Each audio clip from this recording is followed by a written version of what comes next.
Son bárbaros para inventar una grieta, para difamar al otro, pero después cuando tienen que gobernar no saben qué hacer, porque la misma grieta que generaron, cuando tienen que juntar las partes de lo que rompieron, no logran volver a armarlo. Y esto es lo que está pasando en Bolivia. La derecha, los grupos cívicos, los blancos, los dirigentes que ahora tienen el poder, claro, cuando tienen que darse vuelta y negociar con los grupos indígenas, no pueden hacerlo. Cuando tienen que negociar con los grupos cocaleros, ¿sí?, de donde fue oriundo Evo Morales, no saben cómo negociar con ellos, se asustan y les meten tiros. Entonces, esto es lo que pasa. La verdad que esto tiene que servir como una lección para las sociedades latinoamericanas.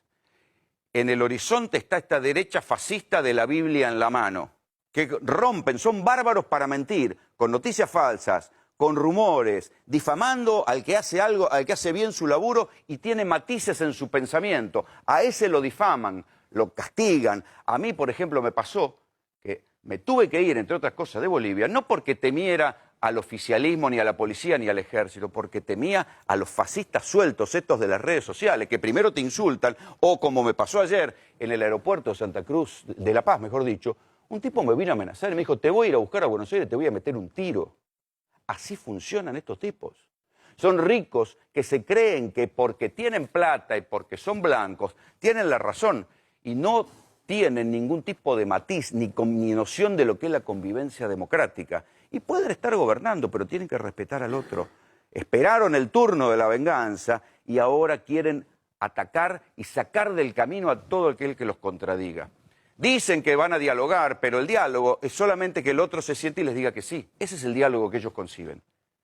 Entonces, al que no les dice que sí, al que los molesta, ¿qué hace? Lo difaman. Como a mí, que me intentan inventar que yo dije boliviana de mierda a una chica con la que discuté y a que le dije, efectivamente, sos una basura, porque me vino a atacar y me vino a provocar. Y yo le dije, vos sos una basura porque no sabés lo que yo dije. Pero nunca le dije boliviana de mierda. Le dije, es una basura, sí, y lo sigo pensando. Y era una discusión en caliente, y está grabado, pero no está grabado en ningún lado que yo le haya dicho boliviana de mierda. Eso es lo que inventó el fotógrafo que nos persiguió y nos vino a pegar. Entonces, estos señores, el Colegio de Periodistas de Bolivia y el Colegio de Periodistas de La Paz, se supone que deben ser altos profesionales, son chantas que ni siquiera chequean la información. Pero sí, ¿qué es lo que hacen? Difaman a los tipos que fueron a mostrar la represión y lo que está pasando en Bolivia, como para que lo que nosotros mostramos caiga en el descrédito. Y entonces, eso que nosotros mostramos ya pasa a ser un invento, pasa a ser una oscura intención. En cualquier momento van a decir que yo soy un agente cubano, o que integro la FARC, o cualquiera de esas pelotudeces, y lo peor es que hay gente que se lo cree. Hay gente que prefiere atacar al emisario y al que contó la cosa, y no ver la realidad.